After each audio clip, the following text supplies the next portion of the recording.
మహాకవి కాళిదాస్ రఘువంశ మహాకావ్యం 3వ భాగం 11/8/20 ద్వితీయ సర్గలో ఉన్న నందిని ధేనువు దిలీప మహారాజు రోజు అడవికి తీసుకెళ్ళడం, మేపి మళ్ళా సాయంకాలం తీసుకురావడం, ఎదురుగా భార్య సుదక్షిణాది ఎదురొచ్చి దాన్ని లోపల తీసుకొచ్చి కట్టేయటం, పాలు పెట్టడం, గురువుగారి పాదాలకు రోజు నమస్కారం చేసి పడుకోవడం ఇది ఒక కర్తవ్యంగా ఉంది. కొన్ని రోజులైన తర్వాత మళ్ళా అడవికి తోలుకెళ్తే ఒక సింహం వచ్చి అమాంతంగా ఆవు మీద దూకి, అది మనం చెప్పుకున్నాం.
సాధుస్ప్రదర్శా మనసాభిహంసై ఇచ్చద్విశోభా ప్రహితేక్షణే అక్షించాభ్యుత పతనో రూపేణ రసయ్య సింహ కిల కిం తాం చకర్షరా.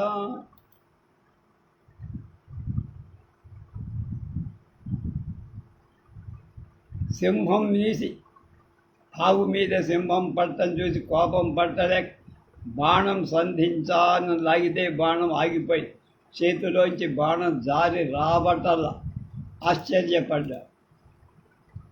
సాధుష్పదర్శా మనసాభిహిస్తై ఇచ్చద్రిశోభా ప్రహితేక్షణేన అంక్షిక్తాచ్యుత్పథను పతనో నృపేణ ప్రదయ్య సింహా కిం తాం చకర్ష. తదీయమాత్రం మాక్రందితమూర్త సాధు ముఖానిబద్ధ ప్రతిబద్ధ దీర్ఘం రశ్మిస్వినాదాయ నగేంద్రసక్తాం నివర్తయామాస నృపస్య దృష్టం.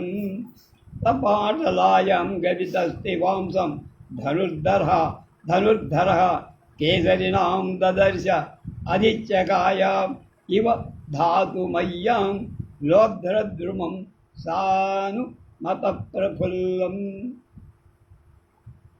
తతో మృగేంద్రస్య మృగేంద్రగామి పలాయవధ్యశ్చ శరం శరణ్య జాతాభిషంగో నృపతిర్నిషంగాత్ వర్ధత్ మైచ్చత్ ప్రసభోద్ధృతారిః వామేతరస్తస్య శరప్రహర్తౌ సుఖప్రదా ప్రభా భూషితశంఖనేత్రే పంకనేత్రే రక్తసక్తాంగుళిం సాయకపుంక ఏవ చిత్రార్పిత ఆరంభ ఇవ అవతస్థే అని.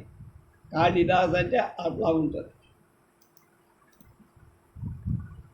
ఆవులు పట్టుకున్న సింహం ఆర్యపక్షపాతి మనువంశ ప్రదీపుడితో సింహ బలుడితో మనుష్య వాక్కులతో మాట్లాడి తన బాహుస్తంభంతో ఆశ్చర్యచకితుడైన రాజు సింహం మనిషిలా మాట్లాడటం చూసి మరింత విస్మితుడయ్యాడు.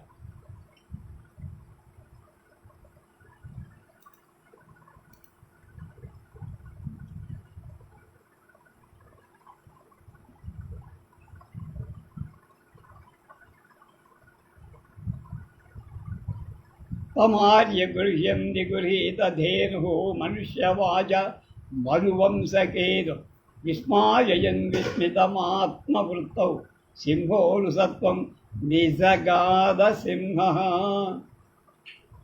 అలం మహీపాల తవస్తరేణ ప్రయుక్తమన్యస్తమితో వృధా స్యాత్ న పాదపోన్మూలన శక్తిరంసః శిరోచ్ఛయే మూర్ఛతి మారుతస్య అని చెప్తుంది సింహం.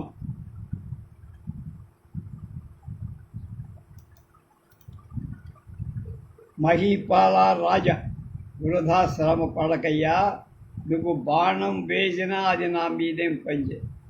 చెట్లను పడగొట్టగల వాయు కొండను కదల్పగలుగుతుందా అన్నది.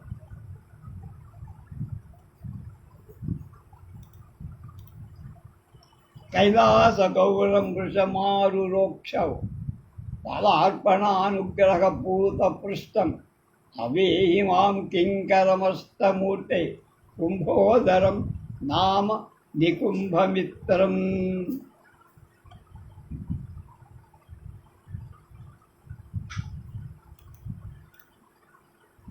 కైలాసంలాగా తెల్లగా ఉన్న వృషభాన్ని ఆరోహించి తిరిగే శివుడి కింకరుండినే. ఆయన నాపై మొదట కారు పెట్టాగనే ఆయన వృషభాన్ని ఎక్కుతారు. వృషభవ ఆ విధంగా నేను ఆయన మిత్రుడమై నా పేరు కుంభోధరుడు, నికుంభుడి స్నేహితుడినే.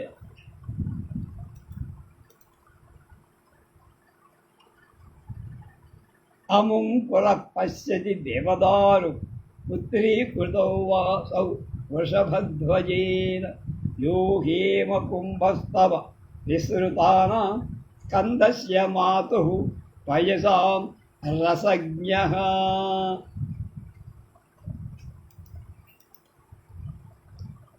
అదిగో నీ ముందే ఆ దేవదారు వృక్షాన్ని శంకరుడు దాని పుత్రుడిలాగా పెంచుకో.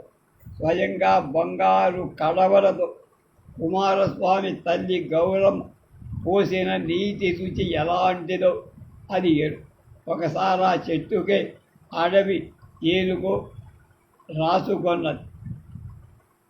దాని దురద తెలుసు. అప్పుడు చెట్టుకు దాని పట్టా పగిలిపోయి రాక్షస బాణాహతుడైన కుమారస్వామిని చూసి రోధించినట్టుగా దీన్ని అప్పుడు పార్వతి చూసి బాధపడింది, దుఃఖించింది. కండూయమానేన కటం కదాచిత్ వన్యద్విపేవోన్మధితావగస్ అదైవ మద్రే స్తనయా సుశోచ సేనాన్య మారీఢ వివాదశాస్త్రై. ఇలాగ చెప్పిన దానికి అదే.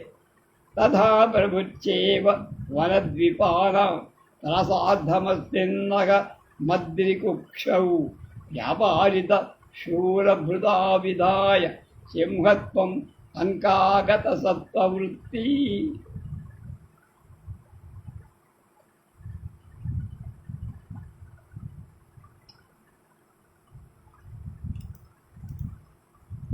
అప్పటి నుంచే కొండ ఏనుగులను భయపెట్టడం కోసం నన్ను ఈ గుహలో సింహ రూపంలో శూరి అయిన శివుడు నియమించాడు.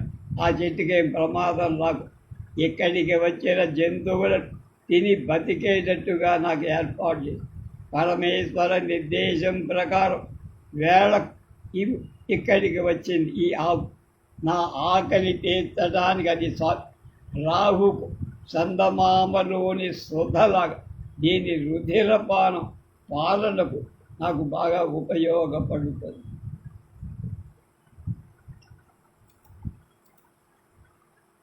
తస్యాం మేషాక్షుదితస్య దశ్యై నిరిష్టకాలా పరమేశ్వరేణ ఉపస్థిత శోణిత పారణామే స్వరద్విష చాంద్రమసి సుధేవ అన్నది అందాక చెప్పిందే.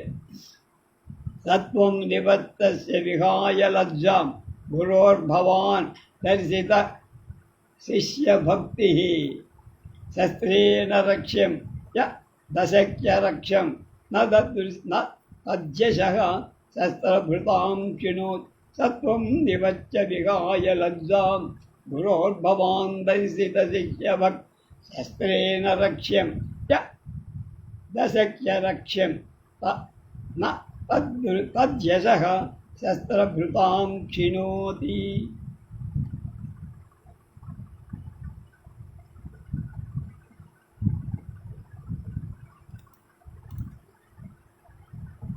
ఇక నీ ఏమాత్రం ఆలోచించకుండా అనుమానించక తిరిగి వెళ్ళవయ్యా.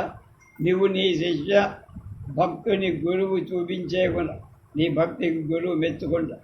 శస్త్రంతో రక్షింపలేని దాన్ని రక్షించలేకపోవడం శస్త్రధారుడ కీర్తికేం కళంకం కాదు. నీ గురువుగారే నేను తిట్టడు అన్నది. ఇది ప్రగల్భం పురుషాధిరాజు మృగాధిరాజస్య వచో నిశమ్య ప్రత్యాగతాస్త్రౌ గిరిశ ప్రభావాత్ ఆత్మ వ్యవజ్ఞాం శిథిలీచకార.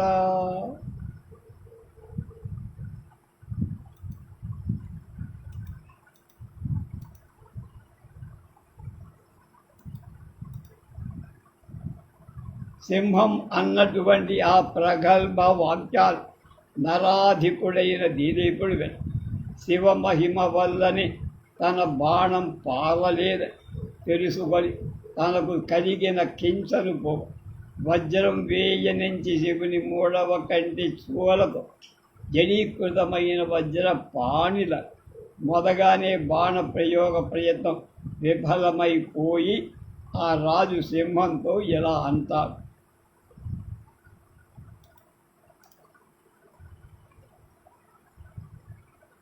ప్రత్యబ్రవీచైవ విషుప్రయోగే తత్పూర్వభంగే వితధ ప్రయత్న జడీకృత శ్రియంబక వీక్షణేన వజ్రం ముముక్షన్నివ వజ్రపాణి.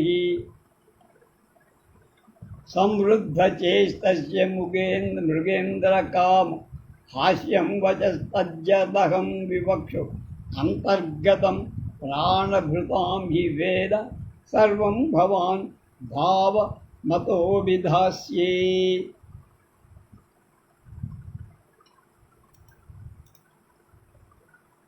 ఇలా స్తంభించిపోయన్ నా మాట నవ్వులాటగా నీకు అనిపించచ్చు సింహమా. కానీ అందరి మనోగతాలు ఎరిగిన శివశంకరుడవు కింకరుడవు కనుక రెండు మాటలు చెప్తా. ఈ చరాచర జగత్తు సృష్టి స్థితి లయకారకుడే శివుడు నాకు పరమ పూజ్య. అయితే మరి నా ఎదటనే నా గురుధనం ఇలా నష్టమైపోతుంటే ఆ ఉపేక్షించటం కూడా సాధ్యం కాదు. పోని నన్ను తిని నీ శరీర వృత్తిని గడుపుకు, దయచేసి ఆవుని వదులు నంతి. సాయంకాలం అవుతోంది. తల్లి కోసం దీని దూడ ఉత్కంఠతతో ఎదురు చూస్తుంది.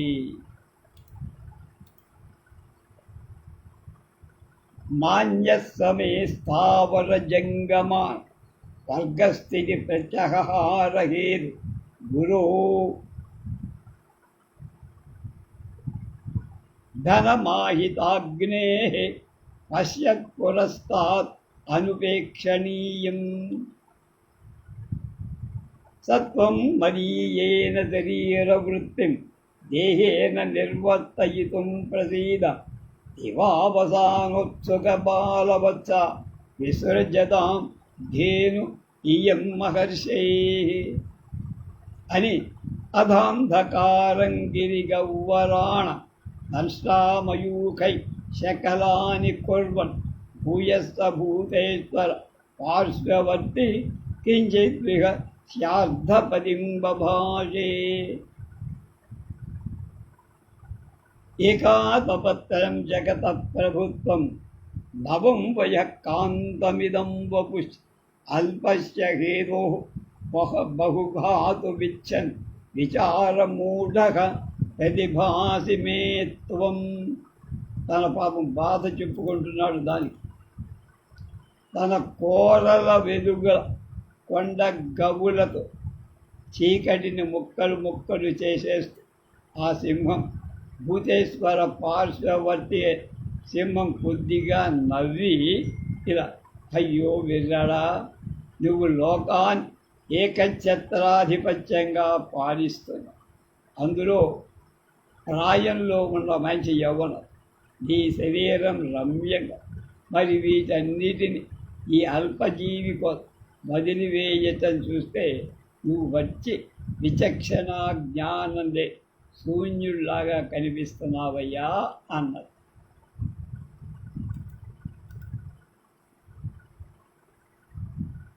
విచార మూఢ ప్రతిభాసి మే త్వం. అది భూతానుకంపా తవ చేదియం గౌ ఏకా భవే స్వస్తిమతి త్వదంతే జీవన్ పునఃస్వదుపప్లవేభ్య ప్రజానాథ పితేవ పాసి.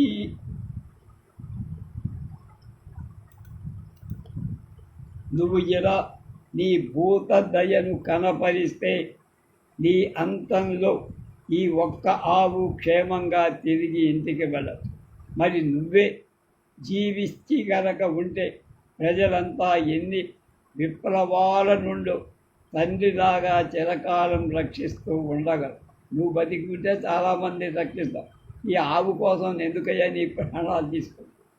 కనుక నీ భూతదయ ఏమైనట్టు బతికి అందరినీ రక్షించటమా, చచ్చి ఈ ఒక్క ఆవుని కాపాడు, ఏదో నువ్వే తెలుసుకో అన్నది ఆ సింహం.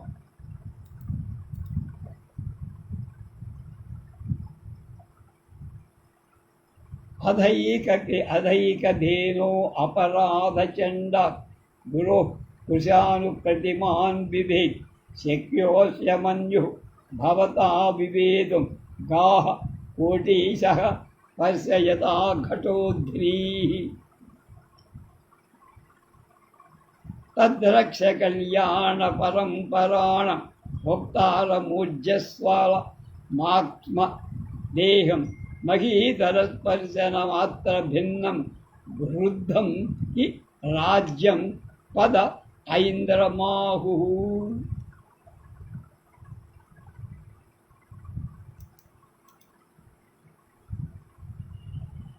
ఒకే ఒక్క ఆవు ఉన్న వశిష్ఠుడు మా గురువు వహిని సమప్రభుడు.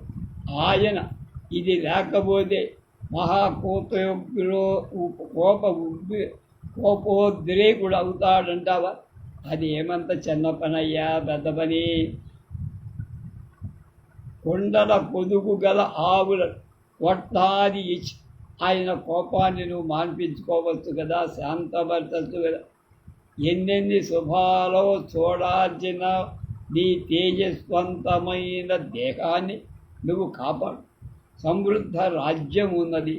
కేవలం భూమి మీద ఉన్న స్వర్గమే కదా నువ్వు పాలించేది. అది ఇంద్ర పదవి లాంటిదే కదా. ఉన్న భేదం వల్ల ఇది భూలోకం, అది భూలోకాన్ని స్వర్గలోకంగా చేసి పాలిస్తున్నావు కదయ్యా. కనుక నీ ప్రాణాలు చాలా విలువైంది. తద్రక్ష కళ్యాణ పరంపరాణ భక్తారమూర్జస్వరం ఆత్మదేహం నహీతర స్పర్శన మాత్ర భిన్నం వృద్ధం ఈ రాజ్యం వద మైంద్రమాహు. ఏతావదుక్త్వా విదతే మృగేంద్రే ప్రతిస్పనేనాస్య గుహాగతేన శిరోచ్చయోపి క్షితిపాలముచ్చైః ప్రీత్యా తమేవార్ధమభాషతే వా.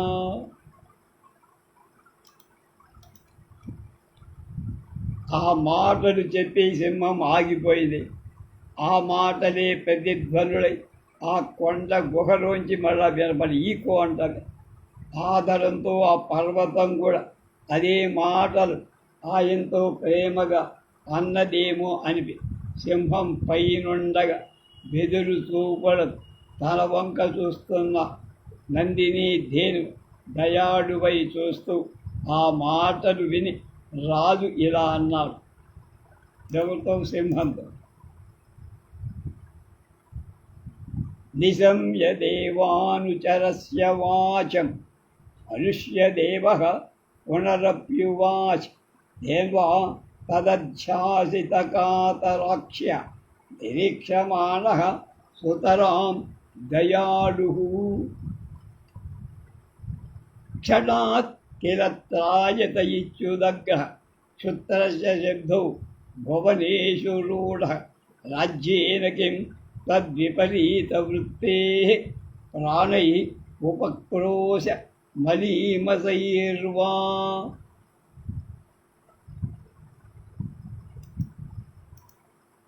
తెలుగు తాత్పర్యమంతా మహానుభావుడు విద్వాన్ విశ్వం గారి వచనం. ఆర్య లోకంలో క్షత్రియుడనే శబ్దం క్షత అంటే నాశనం నుండి రక్షించే అనే అర్థంలో రూఢం. తమరి విరుద్ధంగా ప్రవర్తిస్తే వాటికి రాజ్యం ఎందుకయ్యా? అలా అపనింద పాలి మలినాలైన వాటి ప్రాణాలు బతికుంటే ఏవో ఇతర గోవులను ఎన్ని ఇస్తే మాత్రం ముని సంతోషపడతాడు, సంతృప్తి చెందాడు. ఇది కామధేను అంటాడు, దాని కూతురే. అది నాకు ఎలా చిక్కిందంటావా? అది కేవలం రుద్ర మహిమే.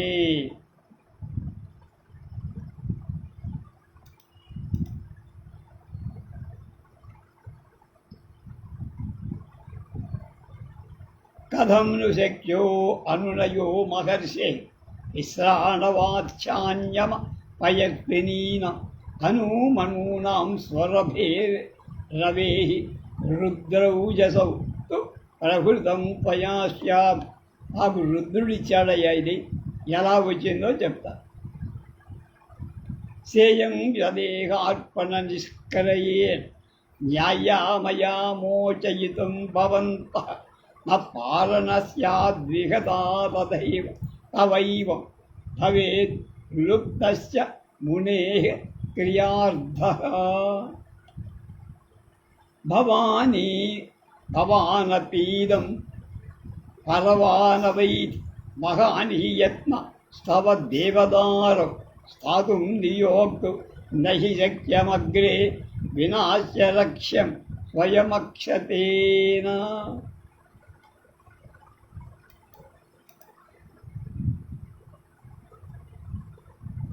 కాబట్టి ఇలాంటి గోవు నా శరీరం ఇచ్చి విడిపించడం న్యాయం.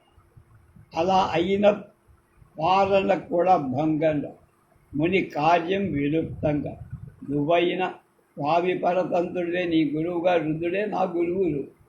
ఈ దేవదారు వృక్షాన్ని 1000 కళ్ళతో కాపాడుతున్న వాడవు నువ్వు. నీకు తెలియదా? కాపాడవలసిందిగా తనకు అప్పగించిన దాన్ని వినష్టం చేసి నష్టపరిచి తాను అక్షతుడై గాయపడ స్వామి ముందు నిలబడటం సాధ్యమా? నువ్వు అది ఆ వృక్షానికి ఏదైనా అపకారం జరిగితే రుద్రుడి దగ్గరికి వెళ్ళి చెప్పగలవా? నా పరిస్థితి కూడా అంతే.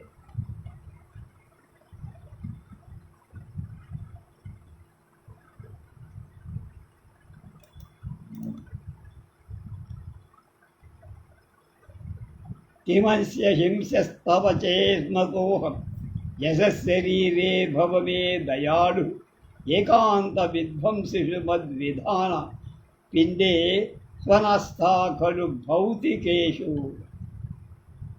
సంబంధమాభాషణ పూర్వమాహు వృత్తస్సనౌ సంగతయోర్వనాంతే తద్భూతనాథానుగా నార్హసిత్వం సంబంధినో మే ప్రణయం విహంతుం. నా మీద దయ ఉంటే ఆ దయ ఈ భౌతిక కాయం మీద కాక నా కీర్తికాయ యశకాయం మీద చూపించయ్యా. ఎలాగూ ఎప్పుడూ నశించిపోయే ఈ భౌతిక మాంస ఖండాలపై మా వంటి వాళ్ళకి ఆస్థ అంటే దాని మీద ప్రేమ ఉండదయ్యా. పరస్పర సంభాషణ పూర్వకం సఖ్యం అంటారు కదా.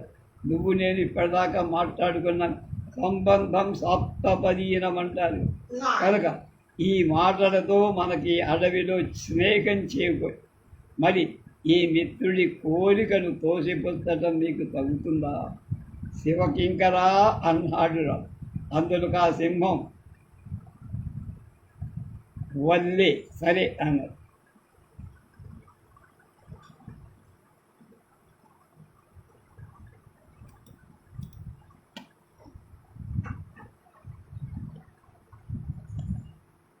తదేదిగా ముక్తవతే దిలీప సజ్జ ప్రతిస్తంభ విముక్త బాహు న్యస్తశస్త్రో హరయే స్వదేహ ముపానసత్ పిండమివా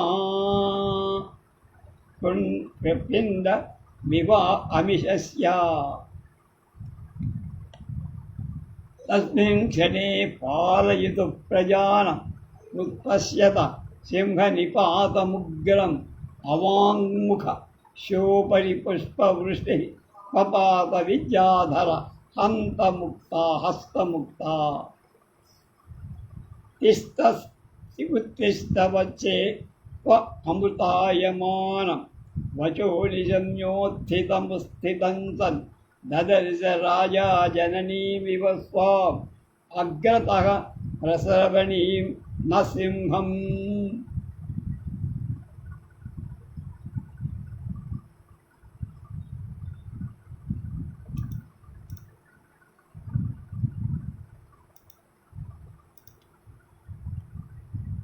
వెంటనే స్తంభనం తొలగిపోగా అంటే చేతులు కట్టుబడిపోయాకే బాణం రాదు. ఇప్పుడు అది పోయింది.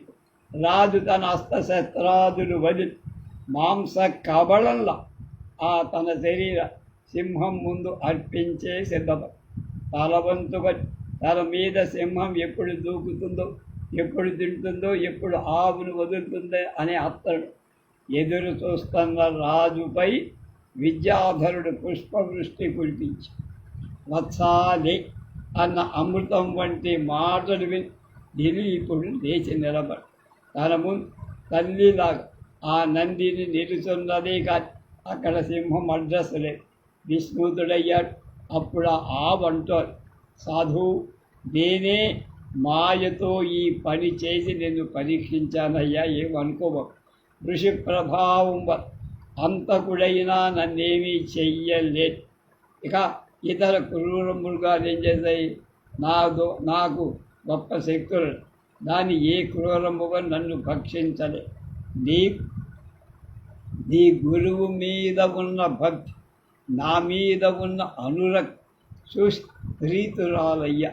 నీకు కావలసిన వరం కోరుకో, నేను కేవలం పాలిచ్చేదానినే కాదు, ప్రసన్నమై సర్వ మనోరథాలు తీర్చగల దానిని అన్నది.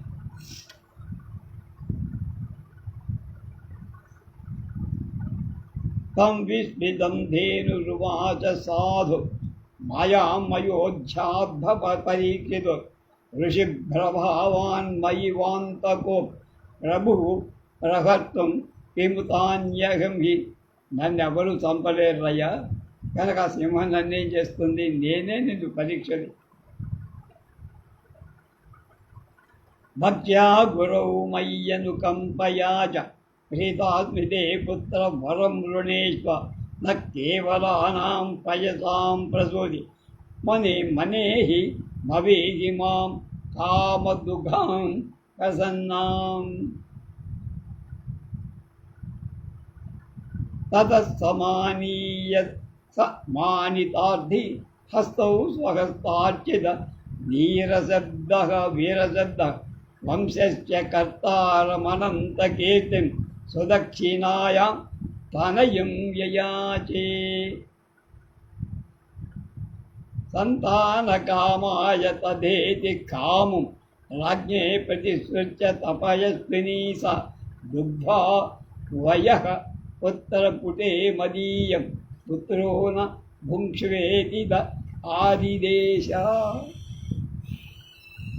వత్సస్య హోమార్ధవిదేశేషం గురోరనుజ్ఞాం అధిగమ్య మాత ఔధస్య మిచ్ఛామి తవోపభోక్తుం షష్ఠాంశ మూర్ధ్వా ఇవ రక్షితాయాః. చిత్తం శితీశేన వసిష్ఠధేర్ విజ్ఞాపితా ప్రీతతరా బభూ తదన్వితా హైమవతాశ్చ చోక్షే ప్రత్యాయయ ఆశ్రమమక్రమేణ. తస్యా ప్రసన్నేందుసుఖ ముఖం మఖ ప్రసాదం పురునృపాణాం గురవే నివేద్య ప్రహర్షచిహ్నాం అనుమితం ప్రియాయై సశంసవాచా పునరుక్తయేవ.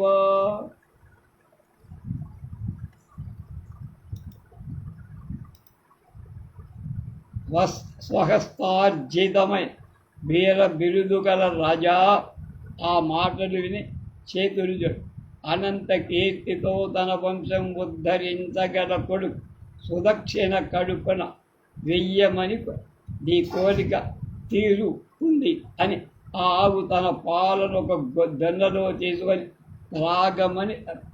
అలాగే తల్లి, నీ దేవుడను కుడి హోమ విధిని కావించి పాలు తీసి తర్వాత మిగిలిన ముని అనుజ్ఞతో స్వీకరిస్తా. భూమిని పాలించిన భూమిలో 6వ పాలు తీసుకున్నట్టు ఆ మిగిలిన దాన్ని నేను సేవిస్తానన్నాడు. ఆ ధేనువంతో సంతోషించి మరింత అనురక్తి కలిగి తిరిగి అతనితో పాటు ఆశ్రమగాని ఆ నందిని అలవోకగాతి ధేను ప్రసన్నురాలయ్యిందని గురువుకు నివేది తన ముఖ వికాసమే చెప్తుండగా మళ్ళీ చెప్పినట్టు తన భార్యకు ఈ సమాచారం తెలిపాడు దిలీప మహ. అలాగే కొడి హోమాదులు చేసి మిగిలిన ఆవు పాలు సజ్జనవత్సలు ఆనందిత స్వభావుడు అనిందిత స్వభావం అయిన రాజు గురువు అనుమతితో పరిశుభ్ర యశస్సులా అతి తృష్ణతో సేవించారు.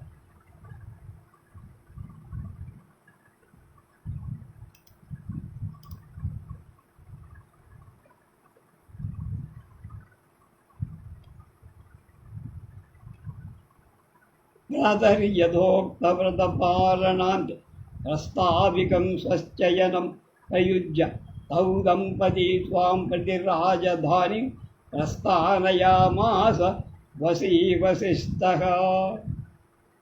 సప్రదక్షిణీకృత్య హుతం హుతాశం అనంతరం భర్తురరుంధతీంచ ధేనుం సవత్సాంచ నృపః ప్రదస్తే సన్మంగళోదగ్రతర ప్రభావః.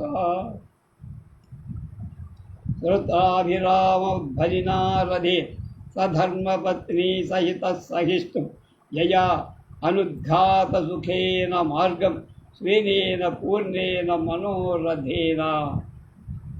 తమాహితౌత్సుక్యమదర్శనేన తయా ప్రజార్ధవ్రతకర్మితాం నేత్రైః వపు తృప్తిమవాప్నుద్బుద్ధి నవోదయం నాథ ఇవ ఔషధీనాం.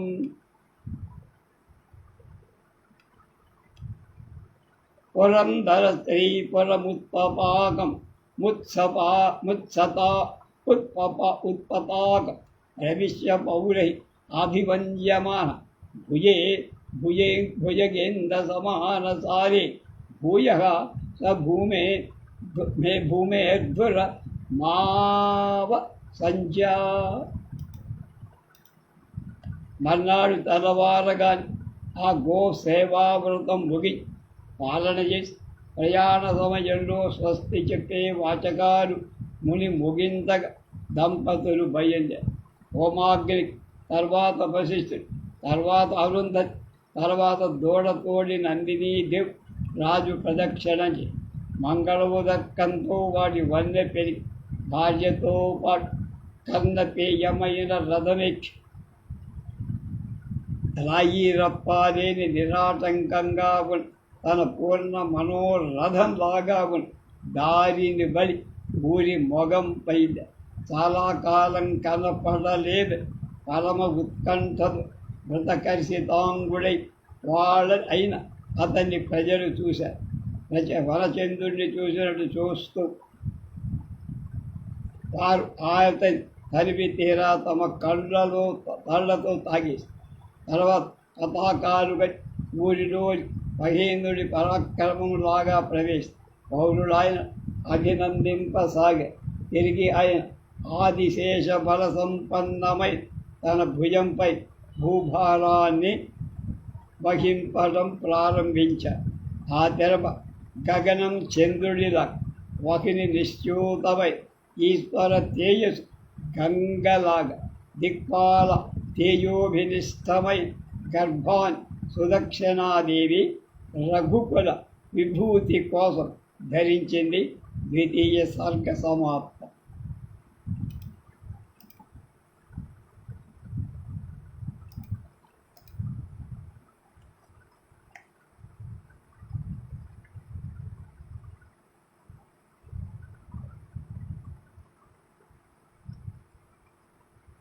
ఆదిశేష బల సంపన్నమైన తన భుజంపై భూభారాన్ని వహింపసాగి తర్వాత గగనం చంద్రుడిలా వహిని నిశ్యూతమైన ఈశ్వర తేజస్సును గంగల దిక్పాల తేజోభివిష్టమై గర్భ సుదక్షిణాది రఘుకుల విభూతి కోసం ధరించింది. ఇది ద్వితీయ సర్గ సమాప్తమైపోయింది. రేపు తృతీయ సర్గలోకి ప్రవేశిస్తాం.